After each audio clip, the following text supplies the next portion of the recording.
S, ಇಂಥ ಮಕ್ಕಳು ಬೇಕಾ ಅನ್ನೋ ರೀತಿ ಇವತ್ತು ನಡ್ಕೊಂಡಿದ್ದು. ಆಕ್ಚುಲಿ ಅಗ್ನಿ ಪರೀಕ್ಷೆಯಲ್ಲಿ ನೀವು ನೋಡಿರ್ಬೋದು, ಅಪ್ಪ ಮಕ್ಕಳು ಇಬ್ರು ಬಂದಿದ್ದಾರೆ. ರಾಜೀವ್ ಗೋಂಡಿ ಅವರ ಮಗನೇ ಲಿಖಿತ್ ಗೋಂಡಿ. ಎಸ್, ಇವತ್ತು ಲಿಖಿತ್ ಗೋಂಡಿ ನಿಜವಾಗ್ಲೂ ಇಂಥ ಅಸಹ್ಯಕರವಾಗಿ ನಡ್ಕೊಳ್ತಾನೆ. ಯಾಕಪ್ಪ ಇಂಥ ಮಕ್ಕಳು ಅನ್ನಂಗ್ ನಡ್ಕೊಳ್ತಾನೆ ಅನ್ನೋ ರೀತಿ ನಡ್ಕೊಬಿಟ್ಟ. ವಿಚಿತ್ರ ಅಂದ್ರೆ ಅವನ ಬಗ್ಗೆ ಒಳ್ಳೆ ಅಭಿಪ್ರಾಯ ಇತ್ತು ನನಗೆ. ಯಾವಾಗ ಅಂದ್ರೆ ಫಸ್ಟ್ ದಿನಗಳಲ್ಲಿ ಬರ್ತಾನಲ್ವಾ ಸೆಲೆಕ್ಟ್ ಮಾಡೋಕೆ, ಅಂದ್ರೆ ಜಡ್ಜ್ಗಳು 4 ಜನ ಜಡ್ಜ್ಗಳು ಸೆಲೆಕ್ಟ್ ಮಾಡ್ಕೊಳ್ಳೋಕೆ ಬರ್ತಾರೆ ಅಪ್ಪ ಮಗಳು ಅಂತ ಬಂದಾಗ. ಆಕ್ಚುಲಿ ಇಬ್ರು ಕುಸ್ತಿ ಆಡ್ತಾರೆ. ಯಾಕೆಂದ್ರೆ ಅವತ್ತು ಜಡ್ಜ್ಗಳು ಹೇಳ್ತಾರೆ, ನಿಮ್ಮಲ್ಲಿ ಇಬ್ರು ಕೂಡ ಒಳಗಡೆ ಬರಕ್ ಆಗಲ್ಲ ಬಿಗ್ ಬಾಸ್ ಒಳಗಡೆಗೆ, ಯಾರಾದ್ರೂ ಒಬ್ಬರು ಬರ್ಬೇಕು, ನಿರ್ಧಾರವನ್ನ ಮಾಡ್ಕೊಳ್ಳಿ ಅಂದ್ರೆ ಅಪ್ಪ ನೀನ್ ಹೋಗು ಅಂತ ಹೇಳ್ತಾನೆ. ಅವತ್ತು ಅವನ ಮೇಲೆ ಯಾವ ರೀತಿಯಾದ ಹೆಮ್ಮೆ ಇತ್ತು ನನಗೆ ಅಂತಂದ್ರೆ, ನಿಜವಾಗ್ಲು ಇಂಥ ಮಕ್ಳಿರ್ಬೇಕಪ್ಪ ಅಂತ ನನ್ಗೆ ಅವತ್ತು ಅನ್ಸಿತ್ತು. ಆಯ್ತಾ, ಅವತ್ತು ಅವರ ಅಪ್ಪ ರಾಜೀವ್ ಅವರು ಕೂಡ ಹೇಳ್ತಾರೆ, ಇಲ್ಲ ಮಗನೇ ನೀನ್ ಹೋಗು, ನನಗೇನೋ ಈಗಾಗ್ಲೇ 60 ಆಗೋಯ್ತು, ನೀನ್ ಇನ್ನು ಇವಾಗ ಎಂಗೇಜು, ನೀನ್ ಹೋಗ್ಬೇಕು ಹೋಗು ಅಂತ ಅಪ್ಪ ಹೇಳ್ತಾನೆ. ಮಗ ಹೇಳ್ತಾನೆ, ಇಲ್ಲ ಅಪ್ಪ, ನಿನ್ಗೆ ಆಕ್ಚುಲಿ ನೀನ್ ಆಟ ಆಡೋದನ್ನ ನಿಮ್ಮ ಅಮ್ಮ ನೋಡ್ಬೇಕು ಅಂದ್ರೆ ನಮ್ಮ ಅಜ್ಜಿ ನೋಡ್ಬೇಕು, ಅದಕ್ಕೋಸ್ಕರ ಹೋಗ್ಬೇಕು ಅಂತ ಅವತ್ತು ಆಕ್ಚುಲಿ ಯಾವ ಮಟ್ಟಿಗೆ ಒಬ್ರಿಗೊಬ್ರು ಬಿಟ್ಕೊಡ್ದೇನೆ ಫೋರ್ಸ್ ಮಾಡ್ತಾರೆ ಅಂದ್ರೆ, ಇವತ್ತಿನವರೆಗೂ ಅದೇ ಅಭಿಪ್ರಾಯ ಇತ್ತು. ಹೋದ್ರೆ ಇವ್ರಿಬ್ರು ಹೋಗ್ಬೇಕು ಬಿಗ್ ಬಾಸ್ ಮನೆಗೆ ಅನ್ನುವ ಅಭಿಪ್ರಾಯ ಇವತ್ತಿನವರೆಗೂ ನನಗೂ ಇತ್ತು, ನೋಡುಗರಿಗೂ ಇತ್ತು. ವಿಚಿತ್ರ ಅಂದ್ರೆ ಸ್ವಾಮಿ, ಇವತ್ತು ನೋಡಿ ಅದೇನೋ ಅಂತಾರಲ್ವಾ, ಏನ್ ಇದುವರೆಗೂ ಇವನು ಲಿಖಿತ್ ಅದೇ ಮಗ ಇದ್ದಾನಲ್ವಾ, ಇವನು ಇದುವರೆಗೂ ಆಲ್ಮೋಸ್ಟ್ ಆಡಿದಂತ ಎಲ್ಲಾ ಗೇಮ್ಗಳಲ್ಲೂ ಎಲ್ಲಾ ಟಾಸ್ಕ್ ಗಳಲ್ಲೂ ಗೆದ್ಕೊಂಡು ಬಂದಿದ್ದಾನೆ. ಒಂದು ಕಿರೀಟ ಬಂದ್ಬಿಟ್ಟಿದೆ ಈಗ ಅವನಿಗೆ, ಒಂದು ಕಿರೀಟ ಬಂದ್ಬಿಟ್ಟಿದೆ. ನಾನು ಎಲ್ಲಾ ಗೇಮ್ಗಳಲ್ಲೂ ಎಲ್ಲಾ ಟಾಸ್ಕ್ ಗಳಲ್ಲೂ ಗೆದ್ದಿದ್ದೀನಿ, ನನ್ನ ಯಾರು ಸೋಲ್ಸೋರು, ನಾನು ಮೆಂಟಲಿ ಆಗಿರ್ಬೋದು ಫಿಸಿಕಲಿ ಆಗಿರ್ಬೋದು ಫುಲ್ ಸ್ಟ್ರಾಂಗ್ ನಾನು ಅನ್ನುವ ಒಂದು ಅಹಂ ಬಂದ್ಬಿಟ್ಟಿದೆ. ಇವತ್ತು ಆಕ್ಚುಲಿ ಗೋಲ್ಡನ್ ಟಿಕೆಟ್, ಆಯ್ತಾ, ಗೋಲ್ಡನ್ ಟಿಕೆಟ್ ಪಡ್ಕೊಳಕ್ಕೆ ಇವತ್ತು ಜಾಕ್ಪಟ್ ಅಂತ ಆ ಒಂದು ಜಾಕ್ಪಟ್ ರೌಂಡ್ಗೆ ಹೋಗ್ಬೇಕು.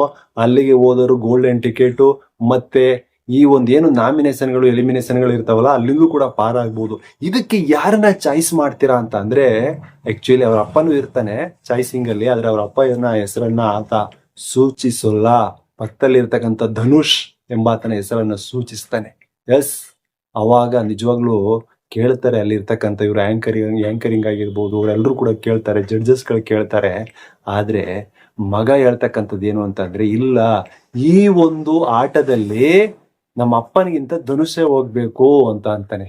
ಅವಾಗ ಜಡ್ಜಸ್ ಕೇಳ್ತಾರೆ, ಯಾಕಪ್ಪ ನಿಮ್ಮ ಅಪ್ಪನು ಸ್ಟ್ರಾಂಗ್ ಇದ್ದಾನೆ ಅಂತ ಆ ಏನು ಇದು ಹಗ್ಗ ಕಟ್ಕೊಂಡು ಆಕ್ಚುಲಿ ಆ ಕಾಲಲ್ಲಿ ಎಳೆಯೋದಿರುತ್ತಲ್ವಾ, ಅದ್ರಲ್ಲಿ ನಿಮ್ಮ ಅಪ್ಪ ಸ್ಟ್ರಾಂಗ್ ಇದ್ದಾನೆ ಅಂತ ಆಕ್ಚುಲಿ ಇಬ್ರು ಆಡಿದ್ರು, ಇಬ್ರು ಈಕ್ವಲ್ ಆದ್ರು, ಯಾರು ಸೋತಿಲ್ಲ ಯಾರು ಗೆದ್ದಿಲ್ಲ. ಅದಕ್ಕೋಸ್ಕರ ನಿಮ್ಮ ಅಪ್ಪ ನಿನಗೆ ಪೈಪೋಟಿ ಕೊಡ್ತಾನೆ ಅಂದ್ಬಿಟ್ಟು ನಿಮ್ಮ ಅಪ್ಪನ ಬೇಡ ಅಂತ ಇದೀಯಾ, ಅವನನ್ನ ಇಲ್ಲೇ ಕೂರಿಸ್ಬಿಟ್ಟು ನೀನು ಮುಂದೆ ಹೋಗ್ಬೋದು ಅನ್ನೋದು ಒಂದೇ ಒಂದು ಕಾರಣಕ್ಕೆ ರೀತಿ ಹೇಳ್ತಾ ಇದೀಯಾ ಅಂತಂದ್ರೆ ಆಕ್ಚುಲಿ ತಿರುಗಿ ನೋಡ್ತಾನೆ. ಆದ್ರೆ ಅಪ್ಪ ಏನ್ ಹೇಳ್ತಾನೆ ಗೊತ್ತಾ, ಅವರಪ್ಪ ರಾಜೀವ್ ಗೋಂಡಿ ಏನ್ ಹೇಳ್ತಾರೆ ಅಂತಂದ್ರೆ, ಇದ್ರೂ ಇರಬಹುದು, ಆ ರೀತಿನೂ ಬರ್ತಾ ಇರಬಹುದು ಅಂತ ಹೇಳ್ತಾರೆ.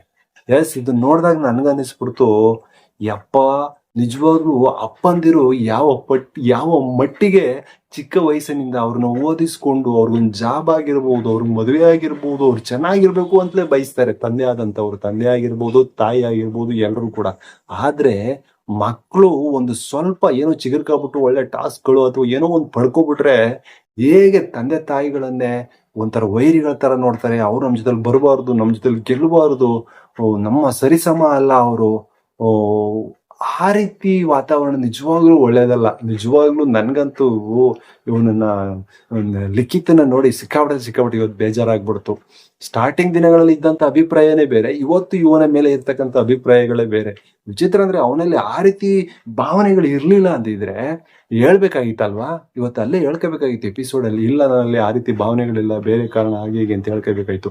ಅದನ್ನು ಕೂಡ ಅವ್ನು ಮೆನ್ಷನ್ ಮಾಡಲ್ಲ ಅಂದ್ರೆ ಅವರ ಮನಸ್ಸಿನಲ್ಲಿ ಯಾವ ರೀತಿ ಇರುತ್ತೆ ಅಂತ ನೋಡಿ. ಆದ್ರೆ ವಿಚಿತ್ರ ಅಂದ್ರೆ ನೋಡಿ, ಇವತ್ತು ಅದೇ ರಾಜೀವ್ ಗೋಂಡಿ ಅಂದ್ರೆ ಅಪ್ಪ ಏನ್ ಮಾಡ್ತಾರೆ, ಆ ಟಾಸ್ಕ್ಗೆ ಬೇರೆಯವರೆಲ್ಲ ಸೆಲೆಕ್ಟ್ ಮಾಡ್ತಾರೆ, ಆಯ್ಕೆ ಆಗ್ತಾರೆ. ಆಪೋಸಿಟ್ ಧನುಷ್ ಬರ್ತಾನೆ. ವಿಚಿತ್ರ ಅಂದ್ರೆ ಆ ಟಾಸ್ಕ್ ಅಲ್ಲಿ ಅದೇ ಎಲ್ಲಾ ವಸ್ತುಗಳು ಕೊಡ್ತಾರೆ, ಅದು ಹಿಂಗೆ ಹಗ್ಗ ಇರುತ್ತೆ, ಹಗ್ಗದಲ್ಲಿ ಕೈ ಹಿಂಗೆ ಹಿಡ್ಕೊಂಡಾಗ ಲಾಸ್ಟ್ ನಲ್ಲಿ ಹೋಗಿ ಒಂದು ಗೋಲ್ಗೆ ಹಾಕ್ತಕ್ಕಂಥದ್ದು. ಅದ್ರಲ್ಲಿ ರಾಜೀವ್ ಗೋಂಡಿಯರೇ ವಿನ್ ಆಗ್ತಾರೆ, ಅಂದ್ರೆ ಅಪ್ಪನೇ ವಿನ್ ಆಗ್ತಾನೆ. ಆಯ್ತಾ. ಅವಾಗ ಆಕ್ಚುಲಿ ವಿನ್ನಾಗ್ ಆಟ ಆಡುವಂತ ಸಂದರ್ಭದಲ್ಲಿ ಮಗ ಏನ್ ಮಾಡ್ತಾನೆ, ಎಲ್ಲಿ ನನ್ಗೆ ಜನ ಹೊರಗಡೆ ತಪ್ಪಾಗಿ ತಿಳ್ಕೊಬಿಡ್ತಾರೋ ಅಥವಾ ಇಲ್ಲಿ ಜಡ್ಜಸ್ಗಳ ತಪ್ಪಾಗಿ ತಿಳ್ಕೊಬಿಡ್ತಾರೋ ಅಂತ ಅಪ್ಪನಿಗೆ ಸಪೋರ್ಟ್ ಮಾಡ್ತಾನೆ. ಸ್ಪೀಡಾಗಿ ಓಡುವಪ್ಪ, ಸ್ಪೀಡಾಗಿ ಆಡುವಪ್ಪ, ಸ್ಪೀಡಾಗಿ ಓಡುವಪ್ಪ ಅನ್ಕೊಂಡದ್ದು ಸಪೋರ್ಟ್ ಮಾಡುವಂತ ಕೆಲಸವನ್ನ ಮಾಡ್ತಾನೆ. ಅಲ್ಲ ಸ್ವಾಮಿ, ಅವ್ರನ್ನ ಈತ ಚಾಯ್ಸೇ ಮಾಡಿಲ್ಲ, ಆದ್ರೆ ಸ್ಪೀಡಾಗಿ ಆಡು ಅಂತಾನೆ ಅಂತ ಅಂದ್ರೆ ಏನೇ ಒಂದು ಆಲೋಚನೆಗಳಿದ್ರು ಕೂಡ ಅಪ್ಪನ ಮೇಲೆ ಅಥವಾ ಮಗನ ಮೇಲೆ ಅದು ಕ್ಲಾರಿಟಿಯಿಂದ ಇರಬೇಕು. ನಾನು ಅವರಿಗೆ ಸಪೋರ್ಟ್ ಮಾಡ್ತೀನಿ ಅಂದ್ರೆ ಮಾಡೇ ಮಾಡ್ತೀನಿ, ಕೊನೆವರೆಗೂ ಮಾಡಲ್ಲ ಅಂದ್ರೆ ಮಾಡಲ್ಲ, ಆ ರೀತಿನೇ ಇರಬೇಕು. ಆಯ್ತಾ. ಕೊನೆಗೂ ರಾಜೀವ್ ಗೋಂಡಿಯರೇ ಗೆಲ್ತಾರೆ ಆ ಇದ್ರಲ್ಲಿ. ಇವತ್ತು ಜಾಕ್ಪಾಟ್ ರೌಂಡಿಗೆ ಅವರ ಅಪ್ಪ ಹೋಗಿದ್ದಾರೆ, ಅದು ಖುಷಿಯ ವಿಚಾರ. ಎಸ್, ಇವಾಗ ಏನಾಗತ್ತೆ ಹೇಳಿ, ಮಗನಿಗೆ ನಿಜವಾಗ್ಲೂ ಹೊಡೆದಂಗಾಗತ್ತೆ, ಯಾವ್ದ್ರಲ್ಲೂ ಹೊಡೆದಂಗಾಗತ್ತೆ. ಆಯ್ತಾ.